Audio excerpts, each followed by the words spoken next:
Hi, everybody. This is Heidi Bilesma Epperson and Michael Epperson. Hello. Some of you know that I got married about 10 days ago. Yay. And so do I want to tag Michael? Oh, that's ridiculous. Why are they asking me that in the middle of my live video? Anyway, many of you know that we got married on June 29th, just about 10 days ago. And I wanted to give you a chance to get to know my Michael a little bit, as well as what God is calling us to do together.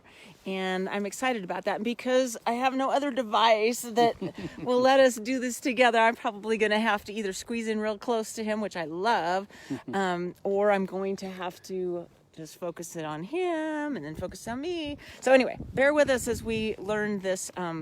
We're planning on doing this every week on Wednesdays at about 2 o'clock Pacific time. Isn't it Tuesday? This is Tuesday. Tomorrow I have a doctor's appointment, so I couldn't do it tomorrow. Oh, I see. Okay. Anyway. Okay. So, Michael, Yes, Heidi. why don't we start off by telling people how we met? How did we meet? Well, God did it. God did do it. We met online. Should we say from where from? Sure. Okay, on eHarmony. And Heidi reached out to me. Can you believe that? I'm so forward. And after meeting Heidi, God really got a hold of me, and I really had to pursue her because she was like, I don't think I'm in for this, but I was God- kind of tired of the dating thing. God got a hold of her too, and Yeah. here we are. Yay! Here we are. Well, Michael didn't mention that one of the things on eHarmony is this, I don't know how many questions is in that questionnaire. In addition to the normal profile questions, they ask you like 100 or 200 or 500. I don't know. It felt like it went on forever. And it's you can do it if you want to. And so we both had done it. And then they match you up and tell you what percentage compatibility you had. And what was our percentage? Do you remember? Well, quite a few of them was 100%. Yeah, there are like 4 or 5 different areas, and we were like 100% compatible. So I couldn't really argue with that. I could, but anyway, so that's how Michael and I met, and then I won't say the rest is history because it's just beginning. But what have you done career-wise with much of your life? What has been kind of the focus of your life? This kind of gives us a running start to know where you're coming from as we head into where we're going. Well, most of what I've done is food manufacturing, and so I owned a couple of cafes in Chico, California, and then I owned a wholesale bakery in Chico as well for about 18 years. And yeah, so do you want more than that? Yeah, like tell us what was kind of your motivation? I remember seeing that on the eHarmony profile. Conscientiously created foods. Products, yeah. Yeah. So tell us about conscientiously created foods. Well, I mean, I guess the whole backstory about that is I moved to Chico to do exercise physiology, and then God just kind of kept me in food, and then I actually started a catering company, which morphed into a bakery, a wholesale bakery, and I always wanted to create this line of products that gave people a healthier alternative to regular baked goods, and Without sacrificing quality taste. or taste or Yeah. any of those things. So while I was in Chico, I designed a line of energy bars, which we sold on the West Coast for a short period of time because we were just a little bit ahead of our time. And then, and then I also created a bunch of different gluten-free products and vegan products and that sort of thing. I spent a bunch of time learning about different eating disorders and different things that people who were on diet-specific sorts of things like Crohn's disease and different things like that. So I could create products for that kind of subset of people. Yeah. And okay, so tell us, won't you please, about the tastiest, most amazing thing you made that was yet somehow specialized. Tell us what it was specialized for, and what was it that was so amazing? Did you have something in specific? No, well, I know that you did like baked goods, just period, could be wonderful. But like, what kind of amazing thing did you do with those baked goods? I'm not real sure what she's asking, but and the gluten-free things, we were able to make cinnamon rolls and sticky buns. Wait, gluten-free? Gluten-free. And they tasted better than dirt? Fantastic. They weren't grainy like so much gluten-free stuff is? No way. Wow. We designed our own flour blend, so it's one of the things when I did all the research. I needed to understand how the fibers and the starches work together, and to be able to get different textures out of things. Right. And texture's very important. Very important.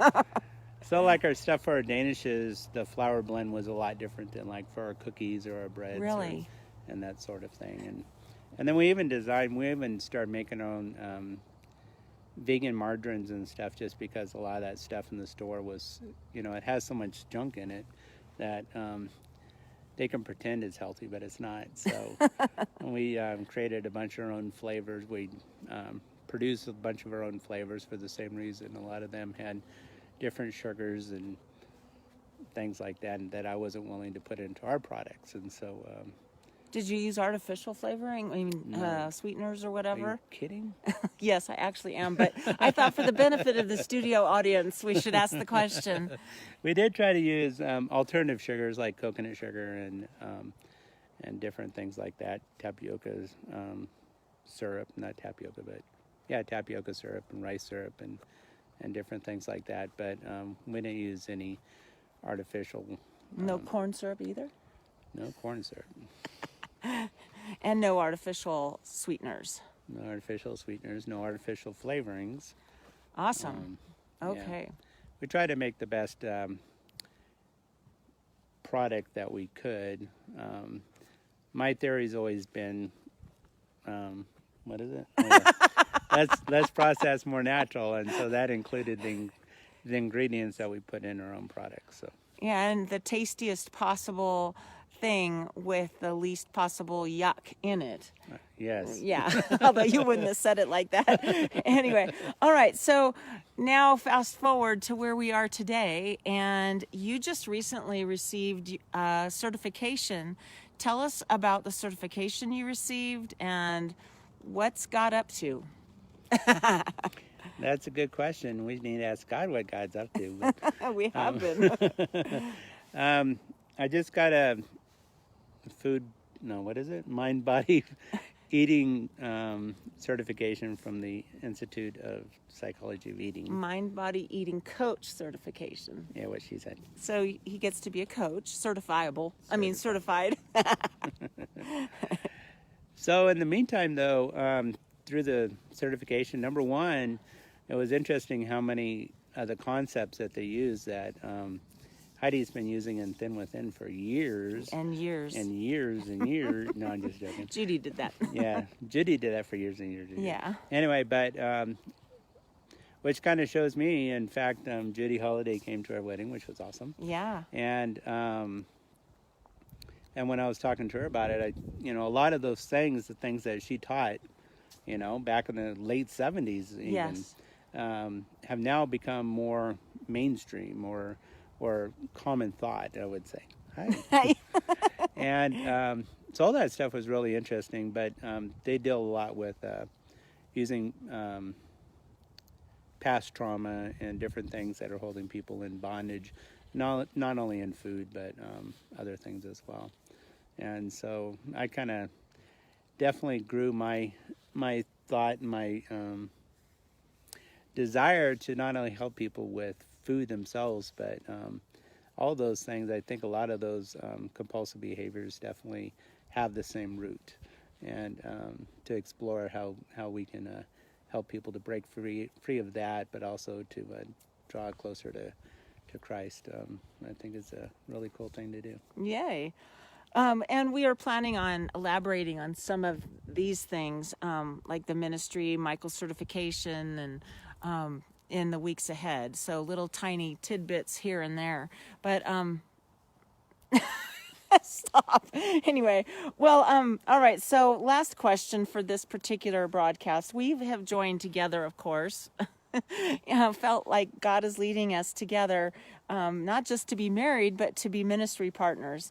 And the name that he gave us to call our ministry is Renewed Life Mentoring. I don't know why she's not looking and have it on her when she's talking. But that's okay. Anyway, so what is the reason, Michael, that you liked the name Renewed Life Mentoring? I mean, we both prayed about it and landed on a couple of different options, but that was the one that resonated the most for us. Why is that the one that you like? That's a very good question, Heidi. I know in my own life and my experiences, there's definitely been times where I've been closer to God and further away from God. But God's always calling us back to Him, and He's always beckoning us, and He has the ability to. I don't even know what to say. Anyway, to refresh us, to strengthen us, and to, His Word does tell us that He's going to mount us up like eagles and all that kind of stuff. Anyway, I'm not doing a very good job. Yes, you are. You're doing a great job. He's amazing. Anyway, but the whole idea that that God can take somebody who, even if we claim to be walking close to Him for a long time, and to draw us closer to Him, and to be able to use His Word to strengthen us and to encourage us, and to free us from those things that have held us in bondage. This world is a place that just full of traps and things that can ensnare us, and He has the ability to free us from all of those things through His Word, but we have to do it by renewing our mind and setting our own minds free from destructive and restrictive behaviors that keep us from God's fullness and God's glory. You made me think just now of 2 Corinthians 10, 3-5, that basically says the weapons we fight with are not the weapons of this world, but we have divine power to demolish strongholds. And so we take captive our thoughts and submit them to obedience to Christ. And it's basically what it sounds like you're saying. We want to help people to do that. Is that absolutely? Yup. So in the weeks ahead, Michael and I hope to share with you little tidbits of what God has been laying on our hearts and the passion He's given both of us for men and women that are struggling with some of the things Michael has been mentioning as I've been interviewing him. Anyway, I hope that you will join us next Wednesday, a week from tomorrow at 2 o'clock Pacific time. We're going to be here sharing some of those thoughts with you then. Thanks. We'll Have a talk great to you. day. Yay. Bye.